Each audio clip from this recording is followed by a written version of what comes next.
Você acredita que comprar um imóvel para alugar é o caminho certo para a liberdade financeira? Então deixa eu te contar uma verdade desconfortável. Esse pode ser o maior erro financeiro que você vai cometer. Muita gente acredita que imóvel é sinônimo de renda passiva, mas a realidade no Brasil hoje é outra. Vacância, inadimplência, manutenção cara, insegurança jurídica. Nesse vídeo, eu vou te mostrar como uma revolução silenciosa está mudando para sempre o jeito de investir em imóveis e tornando-se a única forma viável de fazer um aluguel ser de fato rentável, como já foi um dia. Olá, seja bem-vindo ao canal Criador Sagaz. Quem fala com você é o Sagaz. Se você é novo por aqui, nesse canal eu compartilho insights e conhecimentos de livros e teses com temas econômicos e filosóficos aplicados ao nosso cotidiano. E antes de começar o vídeo, eu tenho 2 recados rapidamente. O primeiro é que eu fiz um documentário exclusivo expondo alguns fatos que estão acontecendo no Brasil e que você deveria saber e se preparar para isso. Esse documentário é gratuito, o link está na descrição, eu deixei ele privado, basta você clicar e acessá-lo. E o outro recado é que eu deixei também um link de um vídeo explicando sobre um cartão onde você pode utilizar criptomoedas como forma de pagamento em estabelecimentos convencionais e até compras online. Basta você clicar no link abaixo também, você vai ser redirecionado para um vídeo privado explicando passo a passo de como utilizar esse cartão no seu cotidiano sem depender de instituições financeiras brasileiras. Também é gratuito esse vídeo, é só você clicar e visualizar. Agora voltando para o vídeo. Começando pelos custos que vêm logo no início da locação, a maioria dos proprietários que colocam seu imóvel para alugar através de uma imobiliária precisa pagar o chamado mês cheio. Isso significa que o primeiro valor de aluguel recebido vai inteiro para a imobiliária como forma de comissão. Além disso, mensalmente é cobrada uma taxa de administração, geralmente 10% sobre o valor do aluguel. Essa taxa cobre coisas como a emissão de boletos, envio de relatórios e suporte jurídico básico. Essas taxas até podem ser negociadas em alguns casos, mas quando isso acontece, o empenho da imobiliária ou do corretor tende a cair. Na prática, quanto menor o retorno financeiro para eles, menos prioridade o seu imóvel vai ter nas divulgações e nos esforços para encontrar inquilinos. Outro custo recorrente são as taxas de condomínio. Em imóveis localizados em prédios ou condomínios fechados, além da taxa mensal básica, existem as chamadas taxas extras. Elas são usadas para cobrir despesas pontuais, como pintura externa, reformas na fachada, trocas de interfone, elevador, portões ou qualquer tipo de melhoria ou manutenção estrutural. Essas taxas são especialmente comuns em imóveis mais antigos, que naturalmente exigem mais manutenção e em condomínios com poucos moradores. Nesses casos, como o número de condôminos é reduzido, o custo individual de cada um, o rateio, fica mais alto. Isso prejudica tanto o proprietário, que arca com as despesas quando o imóvel está desocupado, quanto a atratividade do imóvel, pois o custo total da locação, aluguel mais condomínio, acaba ficando pouco competitivo no mercado. Para quem busca ganhar com aluguel, essas taxas são um problema sério. Elas não geram nenhum retorno financeiro direto e ainda reduzem o lucro da locação na origem. E pior, se o imóvel estiver sem inquilino, o dono ainda continua pagando todas essas despesas, o que transforma o investimento temporariamente num prejuízo. Outro custo obrigatório é o IPTU. Enquanto o imóvel está alugado, o pagamento do imposto costuma ser responsabilidade do inquilino, desde que isso esteja previsto em contrato. Mas quando o imóvel está vago, o proprietário é quem precisa arcar com esse valor. Em cidades grandes, o IPTU pode representar um gasto significativo. Esse ponto traz à tona uma questão maior. Será que realmente existe direito de propriedade se você precisa pagar todo ano para manter aquilo que já é seu? O fato de haver uma cobrança obrigatória como o IPTU, com o risco de perder o imóvel em caso de não pagamento, acaba se parecendo mais com um aluguel ao Estado do que um imposto justo. Ou seja, você é o dono, mas só enquanto estiver em dia com as taxas obrigatórias. E essa não é a única fonte de insegurança para quem investe em imóveis no Brasil. A própria segurança jurídica do setor é frágil. Em um processo de despejo, por exemplo, o proprietário tem que seguir um trâmite longo, custoso e muitas vezes ineficaz. Mesmo com contratos bem redigidos e garantias como fiadores ou seguros, o caminho para retomar a posse do imóvel pode levar meses ou até anos. Famílias com crianças, por exemplo, têm proteções legais adicionais. Isso pode tornar o processo ainda mais demorado mesmo que o inquilino esteja sem pagar o aluguel por um bom tempo. Durante esse período, o imóvel continua gerando despesas para o proprietário, condomínio, IPTU, eventuais manutenções, sem nenhum tipo de receita. E mesmo que o processo termine a seu favor, você precisa bancar as custas judiciais, os honorários do advogado e outras despesas de início. Muitas dessas são reembolsáveis teoricamente, mas isso depende da recuperação judicial da dívida, e boa parte dos inquilinos inadimplentes simplesmente não pagam. Outro ponto que costuma ser esquecido por quem começa a investir em imóveis é a manutenção contínua. Mesmo que o imóvel esteja bem conservado, sempre vão existir reparos de rotina, limpeza de calhas, revisão elétrica, ajustes hidráulicos e infiltrações, problemas com portas e janelas. Em imóveis com aparelhos instalados, como o ar-condicionado, recomenda-se que a manutenção seja feita a cada 6 meses para evitar desgaste e garantir o funcionamento. Equipamentos como geladeiras modernas, micro-ondas embutidas ou fornos elétricos podem apresentar defeitos ou falhas técnicas que exigem manutenção especializada. E aqui vem um ponto importante. Nem sempre é possível atribuir esse desgaste a um único inquilino. Pode ser algo que se acumulou ao longo de várias locações. Isso gera discussões constantes sobre quem deve pagar pelo conserto: o inquilino atual, um anterior ou o próprio proprietário. Por causa disso, muitos donos optam por não alugar imóveis mobiliados, deixam no máximo armários fixos e equipamentos embutidos. Quanto menos coisas no imóvel, menor o risco de dor de cabeça com manutenção e disputas de responsabilidade. Além disso, existe o custo com financiamentos. Muitos investidores compram imóveis financiados na esperança de que o aluguel cubra as parcelas. No Brasil, com as taxas de juros elevadas, isso raramente acontece. Mesmo com um bom planejamento, o valor do aluguel não costuma pagar nem a metade da parcela do financiamento, e o proprietário ainda fica vulnerável aos riscos de inadimplência, vacância e depreciação. Em alguns países, como os Estados Unidos, é mais comum lucrar com esse tipo de operação porque as taxas de financiamento são muito mais baixas e os imóveis valorizam de forma mais previsível. Mas no Brasil, esse tipo de alavancagem geralmente não vale a pena, exceto em situações muito específicas, como imóveis abaixo do preço de mercado, em regiões com alta liquidez. Por fim, vale lembrar que todo rendimento de aluguel está sujeito à tributação. Como pessoa física, você precisa declarar mensalmente o valor do aluguel e pagar imposto dependendo da faixa de rendimento. Os percentuais variam, mas pode chegar até 27,5% do valor bruto recebido. Como pessoa jurídica, há opções que permitem reduzir esse valor, como criar uma empresa ou uma holding. Mas isso exige custo com contador, estrutura empresarial, planejamento tributário e uma gestão muito mais técnica. Nem sempre vale a pena para quem tem poucos imóveis. Diante de todos esses pontos, taxas, condomínio, IPTU, manutenção, financiamento, tributação, insegurança jurídica, o que era para ser uma renda passiva e tranquila, acaba se tornando um investimento complexo, arriscado e que exige envolvimento constante. Durante décadas, investir em imóveis foi praticamente um consenso entre os brasileiros. Os nossos pais e avós repetiam com convicção: quem compra terra não erra. E de fato, durante muito tempo isso fazia sentido. O imóvel era visto como sinônimo de segurança, estabilidade e, claro, retorno garantido. Esse retorno vinha de várias formas. O imóvel valorizava naturalmente com o tempo, o aluguel cobria os custos e ainda sobrava e o patrimônio se tornava uma herança sólida para os filhos. Só que isso acontecia dentro de um cenário muito diferente do atual. Lá atrás, o salário mínimo, apesar de parecer pequeno hoje, dava conta de muito mais. Uma única pessoa conseguia manter uma família e ainda poupar o suficiente para comprar um terreno ou um imóvel em alguns anos. Além disso, o real ainda não tinha sido tão corrido.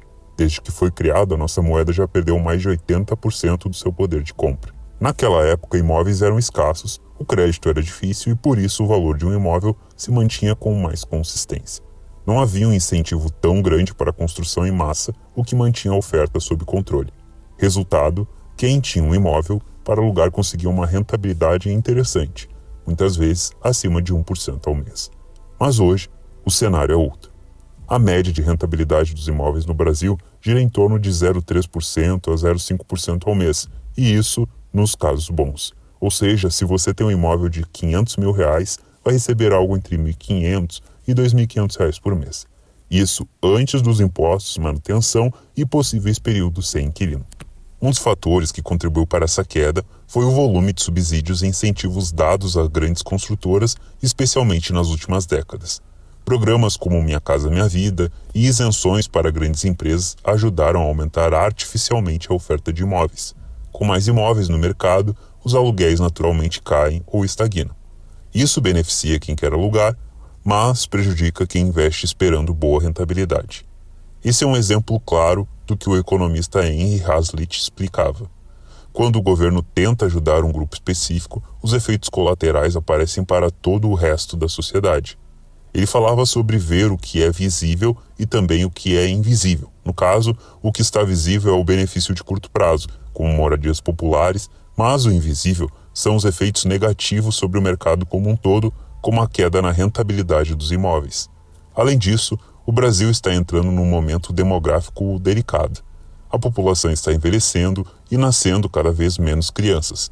Isso significa que no futuro próximo haverá menos demanda por imóveis, especialmente em cidades do interior. O mercado, com oferta sobrando e pouca demanda, tende a gerar imóveis mais baratos, mas com retorno ainda menor para quem aluga. E aqui entra outro fator essencial. O custo de vida está subindo, mas não por um aumento real de riqueza. Isso acontece principalmente por causa da inflação provocada pela impressão desenfreada de dinheiro. Se você olhar o histórico da base monetária brasileira, o chamado M2, que representa todo o dinheiro em circulação somado aos depósitos bancários, vai ver que o volume de reais impressos cresceu de forma absurda nos últimos 20 anos. E quanto mais dinheiro entra no sistema, mais os preços sobem, não porque os produtos ficaram melhores, mas porque cada unidade da moeda vale menos. Esse efeito tem nome, efeito Cantillon. Ele mostra que quando o governo ou o Banco Central injeta dinheiro novo na economia, quem recebe esse dinheiro primeiro sai ganhando porque ainda compra a preços antigos. Mas quem recebe por último, geralmente o trabalhador comum, paga mais caro sem ter ganho proporcional no salário. Nos imóveis o que acontece é o seguinte: os preços de venda até sobem com o tempo, mas isso não significa valorização real, e sim apenas correção monetária. Ou seja, o imóvel continua valendo o mesmo em termos de poder de compra. Ele só ficou mais caro em reais porque o real vale menos. Só que enquanto os preços sobem, os salários não acompanham, e isso afeta diretamente os aluguéis. A maioria da população não consegue pagar um valor mais alto e o mercado fica travado. O preço dos imóveis pode até continuar subindo no papel, mas a rentabilidade de quem vive de aluguel fica estagnada ou até cai. E mesmo com toda essa dificuldade, o investidor de imóveis ainda tem que lidar com o risco jurídico constante. A legislação brasileira favorece muito mais ao inquilino do que o proprietário.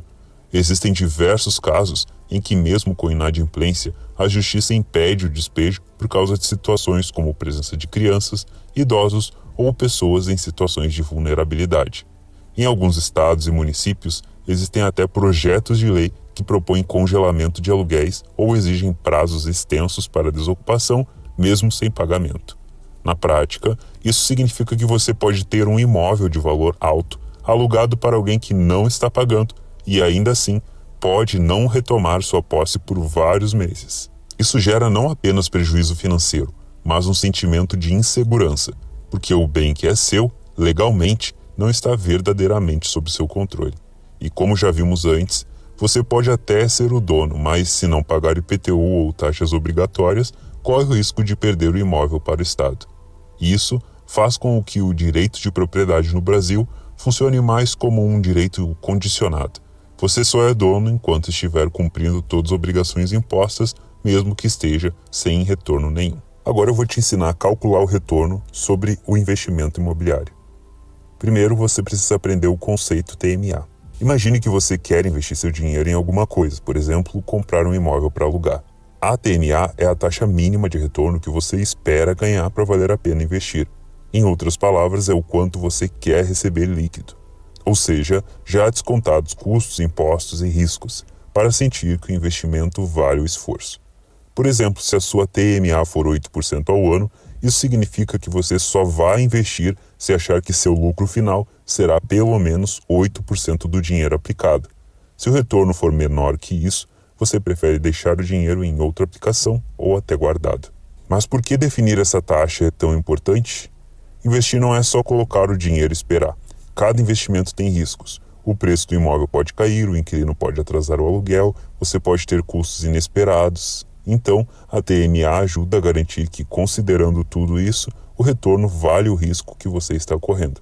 Se você não definir uma TMA, pode acabar aceitando ganhos que no final não compensam os riscos e custos envolvidos. Agora, como calcular esse retorno real? Para calcular o retorno líquido real, você deve considerar a receita bruta anual, por exemplo, o aluguel mensal multiplicado pelos 12 meses, descontar todos os custos e despesas, como taxas administrativas, como os 10% para imobiliária, mais o primeiro mês de intermediação, taxas extras do condomínio, reformas, pintura, etc., IPTU ou outros impostos, uma reserva para manutenção do imóvel, mesmo que não tenha gasto, sempre separe cerca de 10% do valor do aluguel para possíveis reparos. E considere um percentual para vacância, ou seja, meses que o imóvel pode ficar vazio sem aluguel.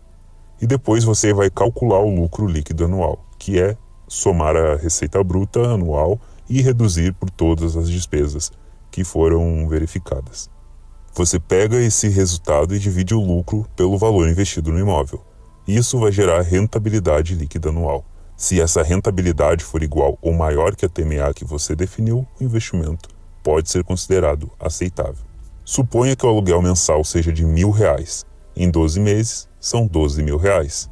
A imobiliária morde 10%, ou seja, R$1.200, mais R$1.000 de intermediação do primeiro mês. Taxas extras de condomínio, por exemplo, R$1.500. Manutenção prevista, 10% do aluguel, daria R$1.200. A vacância, aproximadamente um mês sem aluguel, colocamos R$1.000.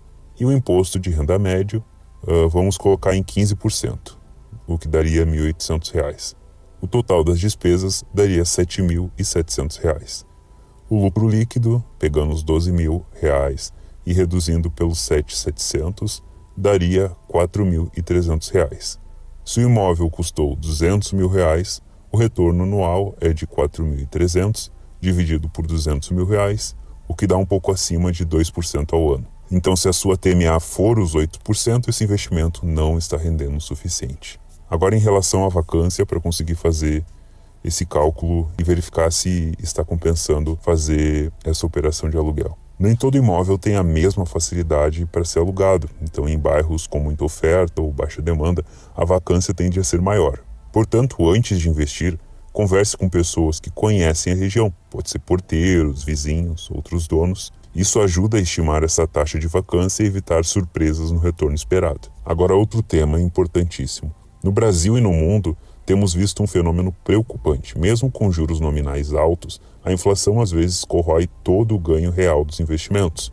E por que isso acontece? Segundo a Escola Austríaca de Economia, a verdadeira inflação não está só no aumento dos preços ao consumidor, mas na impressão excessiva de dinheiro pela autoridade monetária, o chamado aumento da base monetária, o M2.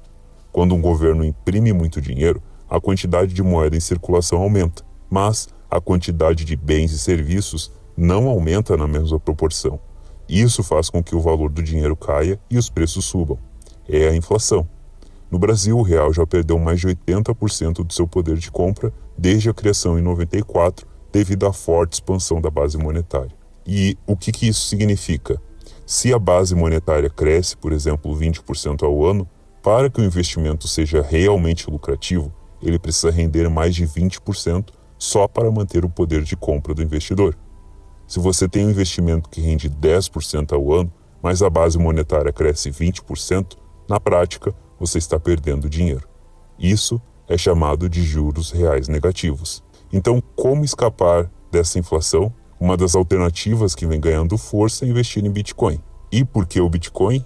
Porque ele é o único ativo que ao longo dos anos mostrou uma valorização muito superior à maioria dos investimentos tradicionais, inclusive imóveis.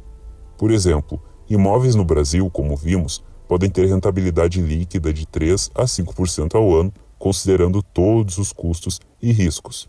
Bitcoin, apesar de mais volátil e arriscado, teve valorização média muito maior na última década, às vezes acima de 100% em alguns anos. O Bitcoin, por sua estrutura limitada e descentralizada, não pode ser impresso como moeda fiduciária.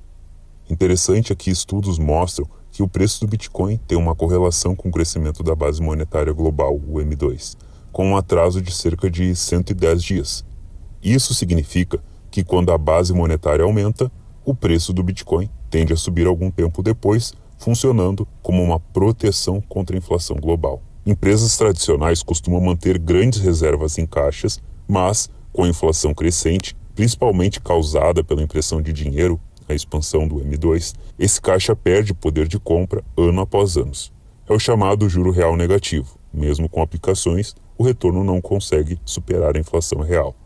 Michael Saylor, fundador e presidente da MicroStrategy, entendeu esse problema antes de muitos. A MicroStrategy é uma empresa de software empresarial especializada em inteligência de dados. Durante décadas ela foi lucrativa, mas, como muitas empresas, mantinha uma boa parte de seus lucros em caixa. Com a política de juros zero nos Estados Unidos e impressão massiva de dólares, Saylor percebeu que sua empresa estava, na prática, ficando mais pobre ano após ano, mesmo dando lucro. Em 2020, ele tomou uma decisão radical: converter parte significativa do caixa da empresa em Bitcoin. Desde então, a MicroStrategy se transformou em uma espécie de ETF corporativo de Bitcoin, embora continue operando como empresa de tecnologia. Desde agosto de 2020 até junho de 2025, a MicroStrategy acumulou mais de 200 mil bitcoins, tornando-se a maior detentora corporativa do ativo, usou diferentes estratégias para adquirir bitcoin, como o caixa próprio da empresa, emissão de dívida, que são títulos corporativos com juros baixos, e venda de ações no mercado para levantar capital. Ou seja, a empresa não apenas converteu seu caixa existente, como também se alavancou para aumentar posição. Isso significa que ela está operando com uma convicção de longo prazo de que o Bitcoin continuará se valorizando frente às moedas fiduciárias. Entre agosto de 2020 e meados de 2025, o preço do Bitcoin passou de cerca de 11 mil dólares para acima de 70 mil dólares em picos, com média de valorização anual superior a 50% ao ano, mesmo com volatilidade. A ação da MicroStrategy passou a ser negociada com prêmio, pois muitos investidores começaram a comprá-la para ter exposição indireta ao Bitcoin, mas com o benefício de comprar via uma ação tradicional de mercado, sem precisar abrir uma carteira ou lidar com custódia, etc. Em outras palavras, mesmo sem ser uma empresa cripto, a MicroStrategy passou a atrair um novo perfil de investidor, aqueles que acreditam no Bitcoin, mas preferem se expor por meio de uma ação listada e regulada. A MicroStrategy mostrou que empresas podem adotar uma função híbrida, continuar operando normalmente, no caso deles vendendo software e gerando lucro operacional, e ao mesmo tempo usar o caixa como um ativo estratégico que se valoriza mais do que a moeda nacional. Esse modelo pode ser reproduzido por qualquer empresa com caixa significativo, seja pequena, média ou grande. Mais do que isso, esse modelo mostra que o Bitcoin pode funcionar como tesouraria otimizada. Em vez de deixar o caixa parado em aplicações que perdem para a inflação ou até rendem juro real negativo, ele pode ser convertido em um ativo escasso e resistente à desvalorização como o Bitcoin. Tá, e o que isso tem a ver com os imóveis? Para o investidor comum, investir em imóveis hoje oferece um retorno líquido baixo, entre 3% a 6% ao ano, com alta exposição a risco jurídico, vacância, burocracia e custos operacionais. Já o Bitcoin oferece um retorno histórico muito superior com liquidez global e sem risco de confisco, deterioração física ou interferência estatal direta, ao menos quando bem custodiado. E para empresas, inclusive de imóveis, um novo modelo de operação é possível: manter o negócio rodando normalmente e investir o caixa em Bitcoin como reserva estratégica. Isso atrai novos investidores e pode, inclusive, valorizar o próprio papel da empresa no mercado. Além disso, o investidor pode verificar ações como o da MicroStrategy e outras empresas que têm se exposto ao Bitcoin e comparar o retorno que obtém dessas ações com os retornos possíveis nos seus imóveis, levando em consideração a TMA que foi ensinada como calcular anteriormente. Agora eu vou te ensinar a única forma de tornar o aluguel um bom negócio. Nos moldes atuais, a locação de imóveis é cada vez menos atrativa. A rentabilidade líquida é corroída por impostos, taxas, vacância e burocracia. Então, para que o aluguel volte a ser um investimento minimamente inteligente, é necessário reformular a estrutura jurídica e financeira por trás do contrato. Isso começa com residência fiscal estratégica, uso de criptoativos como forma de recebimento e modelos de garantia que substituem o judiciário por criptografia e consenso digital. O Brasil tributa a renda mundial do residente fiscal, ou seja, mesmo que você ganhe seu dinheiro no exterior, ele ainda é tributado aqui. A única forma de fugir disso legalmente é alterando sua residência fiscal para outro país. Um dos destinos mais acessíveis e vantajosos é o Paraguai, por 3 motivos principais. Tributação territorial. Você só paga imposto sobre rendimentos gerados dentro do próprio país. Procedimento simples e barato. Com uma visita presencial e uma estrutura jurídica básica, é possível obter a residência e formalizar a saída do Brasil. Ambiente regulatório estável. Por ser pouco burocrático, o Paraguai oferece liberdade jurídica para movimentar capital sem interferência estatal excessiva. Atualmente, o Brasil ainda não cobra impostos sobre o patrimônio de quem faz a saída fiscal. Ou seja, ao formalizar sua declaração de saída definitiva, você não é taxado sobre imóveis, ações, criptoativos ou outros bens que possui. No entanto, esse cenário pode mudar a qualquer momento. Existe no radar do governo federal a intenção de implementar um exit tax, imposto de saída, como já acontece em países da Europa e nos Estados Unidos. Esse imposto cobra até impostos sobre o ganho de capital latente, ou seja, sobre valorização que ainda nem foi realizada. É uma janela de oportunidade e ela pode se fechar a qualquer momento. E para proteger seu aluguel e evitar a burocracia judicial brasileira, uma solução é usar contratos com caução em carteira multisig. Nesse modelo, a caução, garantia do inquilino, é depositada em uma carteira que exige 2 assinaturas para movimentar os fundos, uma sua e uma do inquilino. Se tudo correr bem, ambos assinam e o valor volta ao inquilino no fim do contrato. Se houver problemas, as partes podem negociar ou acionar um terceiro neutro, um mediador, que também tem a chave. Essa estrutura evita calotes e dispensa o judiciário. Já foi explicada em mais detalhes em outro vídeo no canal. Eu vou deixar o link na descrição e aí você pode ver depois esse vídeo. Receber aluguéis sem passar por bancos já é realidade. Isso garante privacidade, rapidez e controle total sobre os valores recebidos. As principais soluções são Bitcoin, ativo descentralizado resistente à censura com liquidez global, DPix, que é uma ferramenta brasileira que permite receber aluguéis via Pix e converter automaticamente para Bitcoin ou stablecoins, e o STT via Liquid Network, stablecoin pareada com o dólar, operando em uma rede secundária do Bitcoin, sidechain, com transferências rápidas e baixíssimo custo. Essas soluções têm vantagens mesmo para quem ainda reside no Brasil, pois reduzem a dependência bancária, protegem contra bloqueios judiciais e aceleram o recebimento.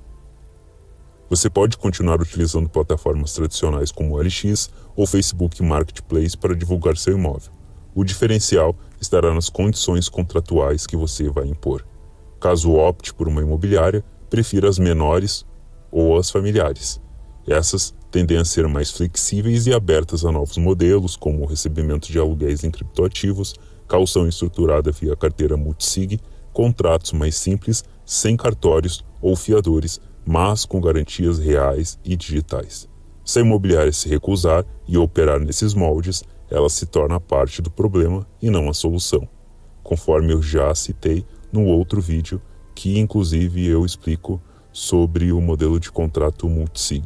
O mercado imobiliário ainda pode oferecer retorno, mas exige inteligência jurídica e financeira acima da média.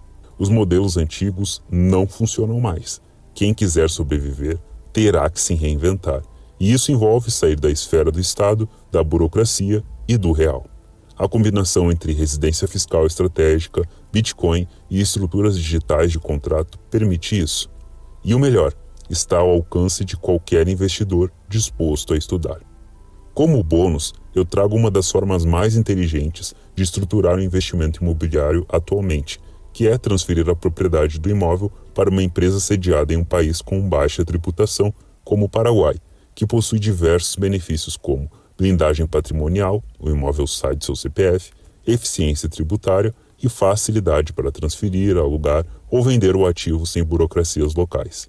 E além disso, essa estrutura abre caminho para algo ainda mais interessante: tokenizar o imóvel. A ideia é simples: transformar o imóvel, já sob controle da empresa internacional, em tokens digitais lastreados em Bitcoin, combinando segurança física com liquidez digital. Isso permite fracionar o imóvel em cotas acessíveis, atrair investidores globais que buscam ativos reais com lastro sólido e proteger contra a inflação ao usar o Bitcoin como base de valor. Empresas que entendem essa dinâmica já estão um passo à frente na nova economia. Mas esse é um tema denso e estratégico e por isso vai ser explorado em um outro vídeo específico. Como é possível perceber, a tecnologia já está disponível para ser utilizada. As oportunidades já existem. A única exigência é um passo de coragem para sair do sistema atual. Então esse foi mais um vídeo no canal Criador Sagaz. Lembrando que todos os links que eu mencionei nesse vídeo, tanto do documentário quanto da aula explicando como utilizar um cartão pré-pago cripto, acesso aos canais de resumos, conteúdos complementares no Substack do canal, grupo do Telegram para você não perder nenhuma atualização dos canais da Hub Sagaz, você encontra na descrição desse vídeo. Te agradeço por ter me escutado até aqui e falo com você no próximo vídeo.